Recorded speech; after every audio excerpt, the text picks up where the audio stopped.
Les échanges commerciaux entre l'Afrique et la Chine ont fait un bond de 11% l'an dernier. Ils représentent 282 milliards de dollars et c'est leur deuxième année consécutive de progression depuis la pandémie Covid-19.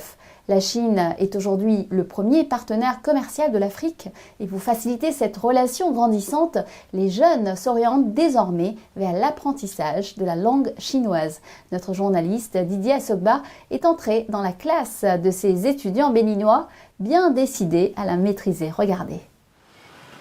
Avec un volume des échanges commerciaux évalué à plus de 60 milliards de dollars américains par an, la Chine est le troisième partenaire commercial du Bénin. Dans ce contexte, parler le mandarin est un grand atout. Créé en 2019 et installé sur le campus d'Abomey-Calavi, l'Institut Confucius offre une formation en licence, en traduction et en interprétariat en langue chinoise. Les étudiants de cette école sont les plus recherchés sur le marché de l'emploi en Afrique. À part les études, je suis aussi traducteur-interprète auprès d'un Chinois. Les raisons qui m'ont motivé à choisir la langue chinoise, c'est parce que j'ai constaté qu'avec la Chine, il y a beaucoup de possibilités de l'emploi. Bon, si tu n'as pas encore fini, on peut dire, si tu es en stage, tu peux déjà gagner jusqu'à 150 000 le mois. Si tu es un diplômé de la langue chinoise, et ton salaire peut monter de 250 à 500 000. Et cela alors que le salaire minimum interprofessionnel garanti au Bénin est de 52 000 francs CFA. Les autres raisons pour lesquelles cette formation connaît un succès fulgurant auprès des jeunes de la capitale économique sont diverses. J'ai ma maman qui est une grande grossiste, elle est commerçante. Je pense que c'est utile qu'en apprenant la langue chinoise, je puisse aider ma maman à développer ce commerce. Selon un rapport publié à Pékin en 2021 par China Africa Business Council, les entreprises privées chinoises représentent environ 10% des investissements en Afrique. La Chine réalise plus du tiers des projets d'infrastructures sur le continent. Alors, pour faciliter les échanges entre les ouvriers et les employeurs chinois, il faut des interprètes. Lorsque nous apprenons la langue chinoise aux nôtres, ils apprennent également la culture, ils apprennent le comportement, tout ça là. Ça permet d'avoir une relation franche avec les Chinois. Nous avons des étudiants, des apprenants formés à l'Institut ici, qui ne sont pas au Bénin, mais qui travaillent avec des Chinois dans des pays, en Angola, en Côte d'Ivoire, au Togo. Donc, le marché d'emploi aujourd'hui pour quelqu'un qui apprend le chinois est encore frais.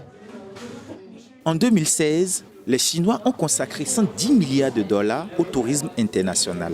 Selon l'Organisation mondiale du tourisme, le nombre de touristes chinois visitant le continent africain connaît une importante croissance de l'ordre de 50% chaque année.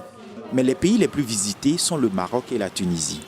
Le Bénin voudrait aussi attirer les touristes chinois en s'appuyant sur les étudiants de l'Institut Confucius.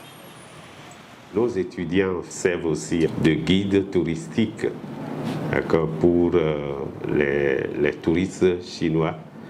Oui, un exemple, il y a une communauté chinoise qui voulait visiter les trésors royaux au palais de la présidence. Ce sont nos étudiants qui les ont accompagnés. Donc c'est pour dire en fait que dans le domaine du tourisme, il y a en fait de grandes opportunités pour ces étudiants. Cuisina fait partie des leaders de l'aménagement mobilier et de l'habitat dans la sous-région ouest africaine. Grâce à son savoir-faire appris en Chine et à sa connaissance du chinois, le jeune cuisiniste Mouyamin Adechokan, PDG de Cuisina, a en effet trouvé une solution innovante.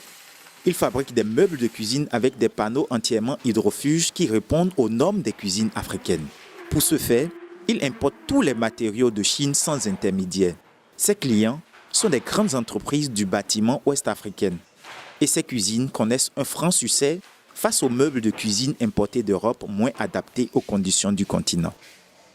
La Chine m'a appris la langue qui est la clé, la réussite de ce que je suis aujourd'hui. Les Chinois sont spéciaux. Peu importe si le Chinois comprend bien l'anglais et tout, il comprend bien le français. Si vous ne parlez pas dans sa langue, vous créez une barrière. Je suis rentré en Afrique et là, j'ai mis en place mon industrie Cuisina.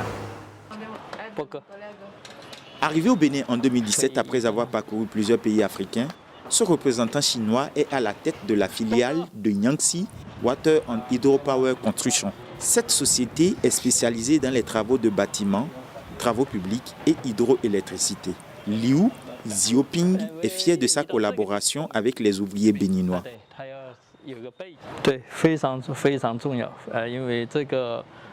Elle est très importante. Ces ouvriers qui ont étudié la langue chinoise, ils nous permettent de mieux échanger entre Béninois et Chinois.